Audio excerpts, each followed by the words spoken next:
Ladies and gentlemen, thank you very much for having me here. It's an honor and a pleasure. I brought some snow for you. This is probably a little unusual, and but that's not the only difference we can see and identify.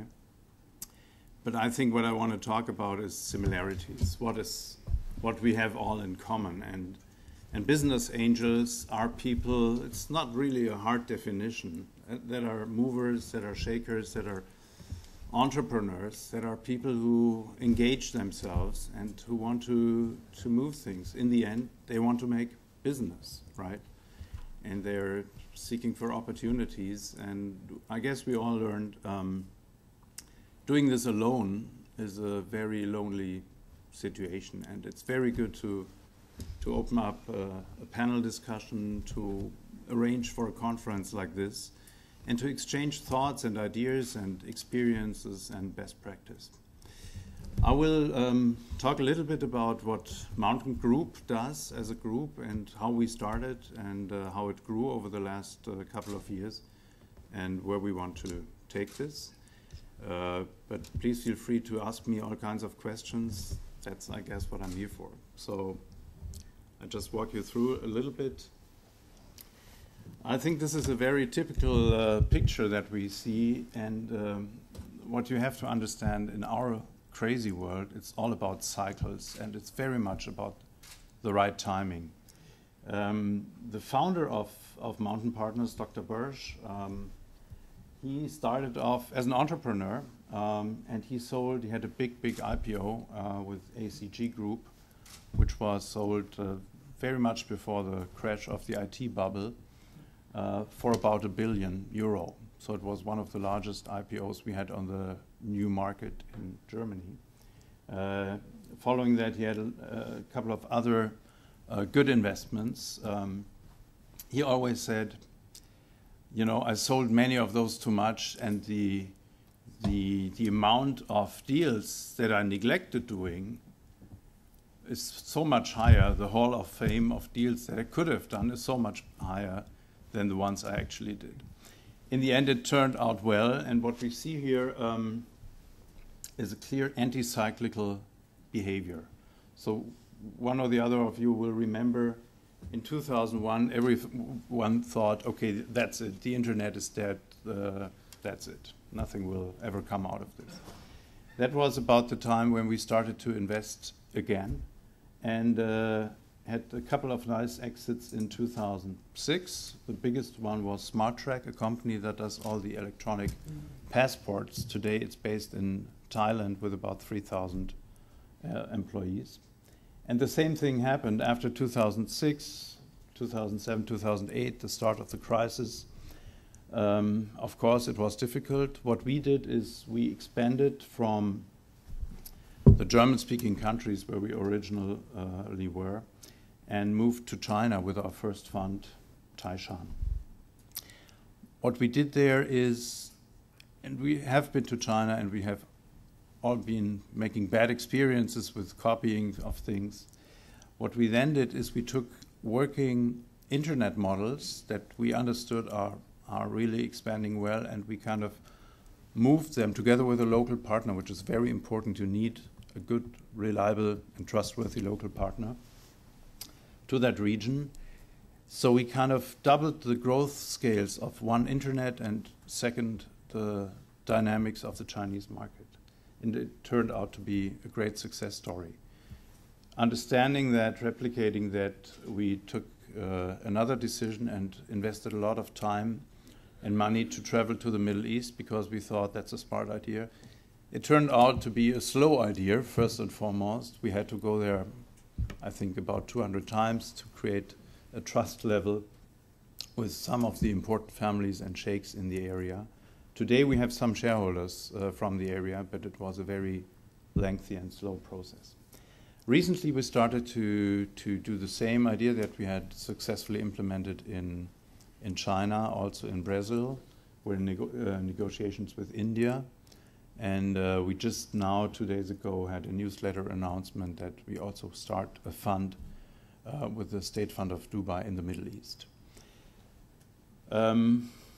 But this sounds so logic, and you see in the cycles, it's not a straight line.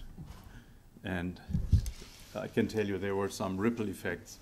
Okay, today we have a family of funds starting very, very early with incubation. So we are founding our own companies. Why do we do that? Because it's expensive to wait until the ideal entrepreneur walks into your room, has this great idea, and is also a born entrepreneur and executor.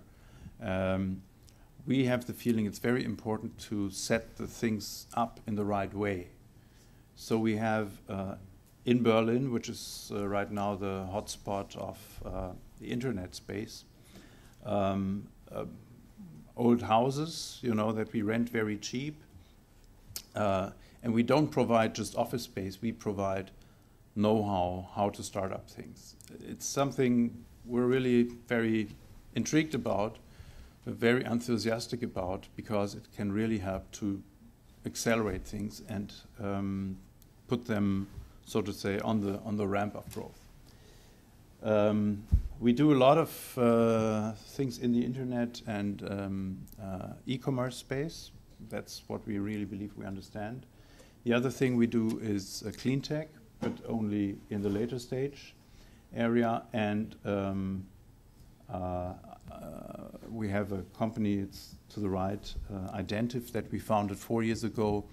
Meanwhile, it's listed on the NASDAQ, and the valuation is about $150 million.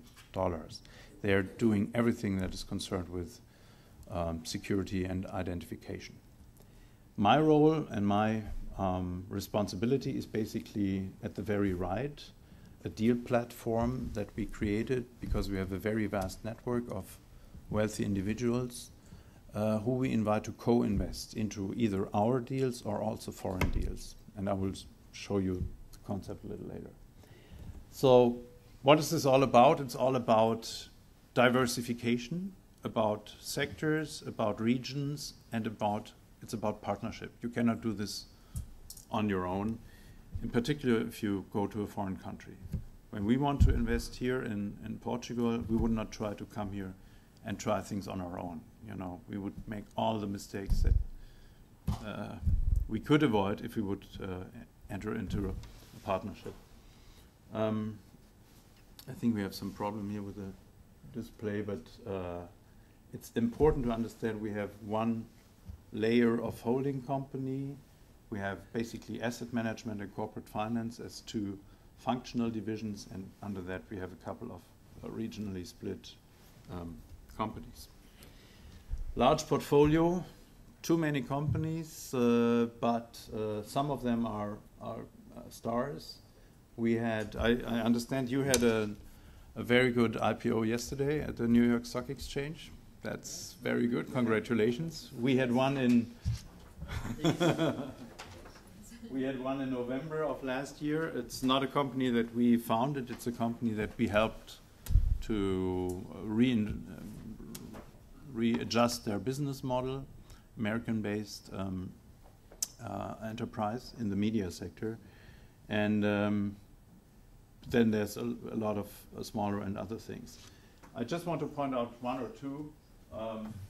This is the Groupon of China, a company that was founded and introduced at our investors panel exactly 2 years ago in May 2010.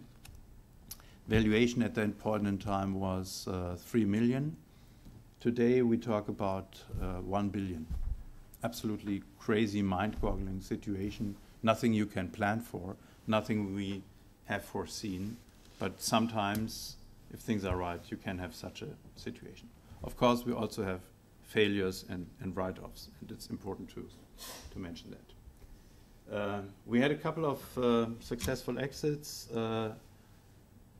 As you will see, the exit window for IPOs is really very narrow, and most of the companies that we have in our portfolio today will be or have been trade sales. And I think this is very much where the direction is going to. And why is that important? Why do I mention it? it's very important that when you are an investor in a company, you are clear about your exit options and you prepare for exit opportunities. And very often we try to dual track things where we prepare an IPO at the same time, start negotiations with strategic buyers. That can help to sometimes increase the valuation at the very end. That's a picture of Connie Burr. She also has been Entrepreneur of the Year and also was a winner of EBAN in 2009. We recently got a prize for our software that I will introduce a little later to you. What we do is very similar to what you're doing here. It's very important to host events. Events because people need to meet, people need to exchange, people need to be together to have a beer or two maybe or a wine, to look into each other's eyes and actually to build trust. I mean, it's all about that. No one would invest blindly, give precious money away to a person that he doesn't know. So physical and personal meetings, that's important. We also try some of the speakers. Most of them you will not know. At the very right, it's Reinhold Messner, the guy who climbed all the mountains without oxygen. We have at the lower corner Guido Westerwelle, the current foreign minister of Germany, and so on. But how do you connect all these events that we have here? It's political events, golf tournaments, ski events, of course. For us, during all these events, we present companies, but where do you store the information? So we came up with this idea to program a platform, which is also called Mountain Club for the time being, and I'm happy to give you some insights into that, where you have all the data about the companies, but you can also do transactions. So you can buy stakes in these companies online.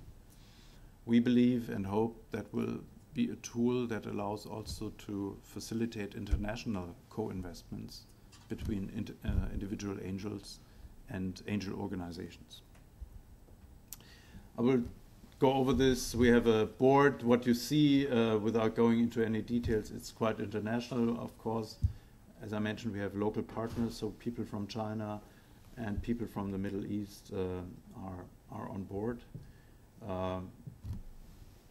Very important also in our board of directors, these large investors are represented. It gives us a different dynamic of thinking. We are very much confronted in the discussions with the needs and the understanding from different cultures. So it's really opening our minds. And we have, besides some institutional large players, we also have important families, mostly from the German-speaking countries, but as I mentioned, also like Prince Faisal Al Saud, people from the Middle East. Okay, that's basically the group and the environment I'm working in, and now what do we do exactly, and which is probably of more relevance to you. Basically, this is the situation we're still confronted with. We have companies, we have enthusiastic people who found a company.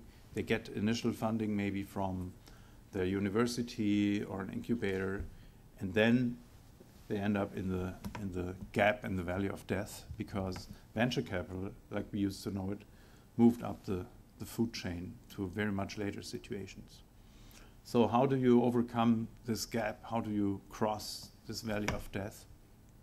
And my only answer for that is there's business angels. For the individual angel, this capital need, which is typically around €500,000 to €1.5 million, of course, it's too large. You know, it would not be right to allocate all your resources into one company because we all know there's a lot of risk involved until you are really break even and can realize your investment. So it's about grouping business angels and to get them together. That's the original idea that we started off with. And then we spent some time analyzing, okay, what is the typical pattern of a business angel? How does he or she behave? And we came up basically with this quick summary. Investments are sporadic. You don't have a continuous organized deal flow. Very often you know, interact, and it's all logical, within a regional, you know, diameter. For some people it's 50 kilometers, for some people it's 100 kilometers, for some people it's 1 hour flight time, but it's limited. And typically you invest because you bump into someone on your golf court and you like him. So there's no clear investment criteria, there's no specific due diligence or analysis. It's more focusing on the people than on the actual situation. Of course, with young companies, it's not so easy to do proper due diligence, but you still should understand the market. After you have invested, very often you get another call from the company when they need money again. So what about reporting? What about transparent processes? Not clear. And the last, but also very, very important point, there's no structured way to exit. So you're stuck with your capital in a company typically for 5 years or more until you get an event, a liquidity event. So we try to seek answers for all of that. First idea, of course, never go alone. If you go with different people, they should be following the same direction. So how do you tie those people together, typically strong individuals? And this is basically the structure or the process that we came up with, also as a filter. We want to emulate basically former venture capital rounds. Also venture capital have lead investors, co-leads, and so on. And we said, okay, for us as a criteria, we want a lead investor who does the due diligence, who's an expert in this specific market, and who at least takes 25% of the current round. So if a company is looking for 1 million, he should at least invest 250,000. The rest we can, you know, spread down into what we call tickets, a minimum size determined by the company and the lead investor, typically not below 50,000 euros. Those co-investors enter into a syndication agreement with the lead investor, and we do everything that has to do with the transaction. So you don't have to go to the notary, it's all taken care of by us. Because we want to lower the hurdles for investors, we want to make it easier, we want to make it comfortable to invest. At the same time, we want to increase the transparency level. Why would a lead investor do that? I mean, he does all the work, you know, he negotiates the probably best price with his company in terms of valuation and conditions. Why would he share this pari passu with co-investors? Well, in the end, he leverages his influence because he gets the voting power in the company without dedicating all of his funds into one target. So it makes sense, but it also makes sense because in the end he gets a carry. If he does a good job, there will be a carry. Not just in high alpine environment, it's sometimes good to have a leader who is familiar with the traps and dangers, also in the business area. It's not so bad to have someone who's really doing that. At the same time, this means 90% of the companies that are approaching us, we can turn away. It's a strong filter. Only a company with a lead investor enters into our selection process. That's no automation. I mean, if there's a lead investor, that does not mean we accept the company, but that's like an entry situation. I mentioned this, and I will just quickly touch upon it. Reporting is important. The platform will provide you with information about the individual company, but also if you have a variety of companies you have invested into, you will get like a cockpit view on your individual investments. Every other year when my tax advisor comes to me and says, Mr. Braun, how about your 5 or 10 investments that you have? Can you please provide me with the details? I start hitting the phones and say, how about your fiscal year-end situation? Can you send me the financial reports? No, they're not ready. Okay, when can I expect them? Another 3 months. Sorry, thank you. we try to really respond to that and say, okay, there is a process, things are ready at a certain point in time, and you get all the information from our platform in a compiled way, just making life easier. What we in the end want to arrive, because in this day and age with all these crazy things that are happening in the market, the risk capital term, I think, for my personal opinion, has changed so much. You know, and 5 years ago it was risky to invest into companies. Today I have to say this is a real asset. There's real people working hard for real money, and this is not more risky than some derivatives that are automatically traded by some computers in with large volumes in milliseconds. I mean, for me personally, I think at least this is something real. There's real people working.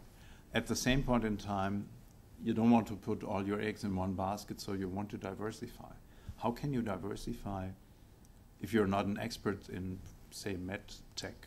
You know, you would be investing blind. Again, following a lead investor that you trust might very well be an answer. We have been doing this for about 2 years now, and I have to say, if the quality management of the lead investor and the other investors is good, it's a secure way to success. So diversification, that's the name of the game these days, about sector, investment phase, country. I should also put currency. Okay, many people made 20% in the dollar, but the dollar lost 40. Big deal. Risk level.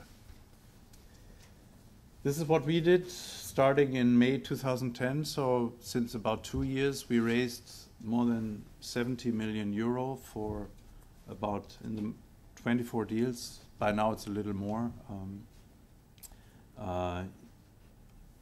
Companies in all sectors and companies that come back. Viseo, for example, I met one of the partners. They do a very complex crawler who identifies video streams that are attached to certain articles. So if you go on an online newspaper, they would select from the content and from the semantic search the right videos to display online.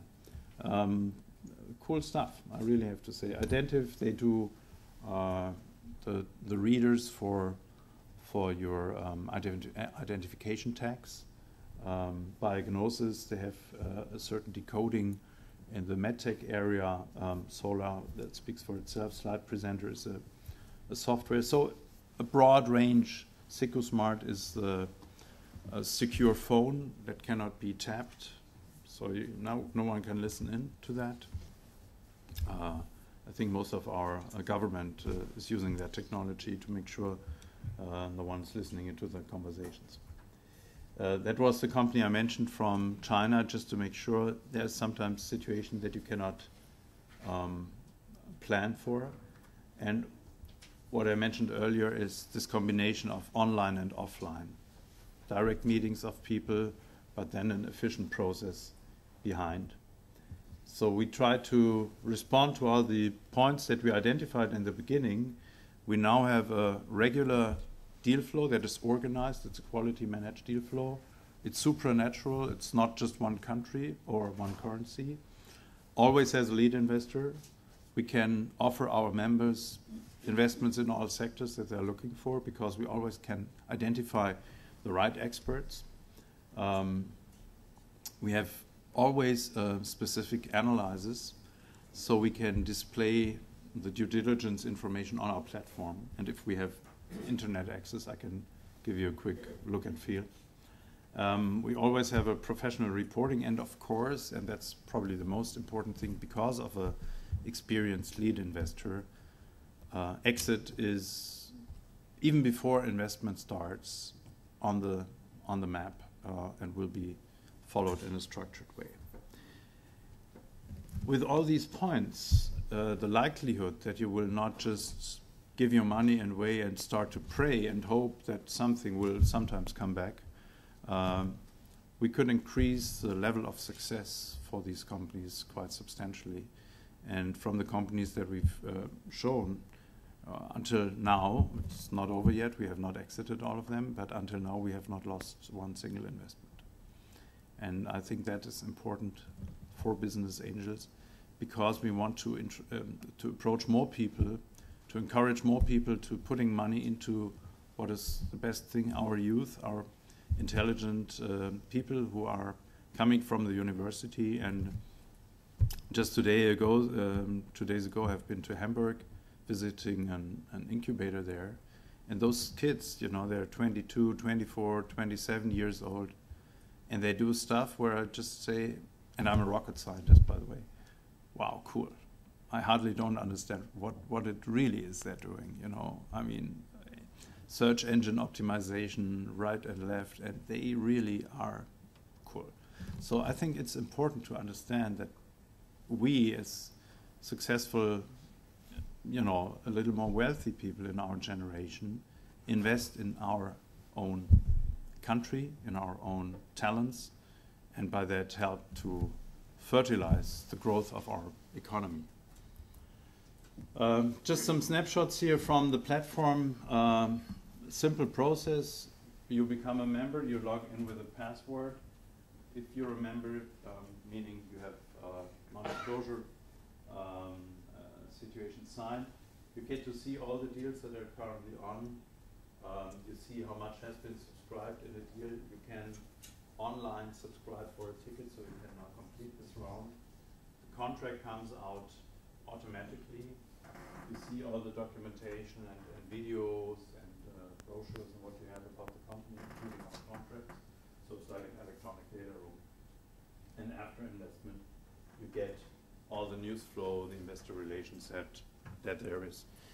I'm happy to show something if the internet works for you, but maybe this is enough for now. So I want to thank you very much for your attention and time. And again, thank you for having the chance to present to you. Thank you.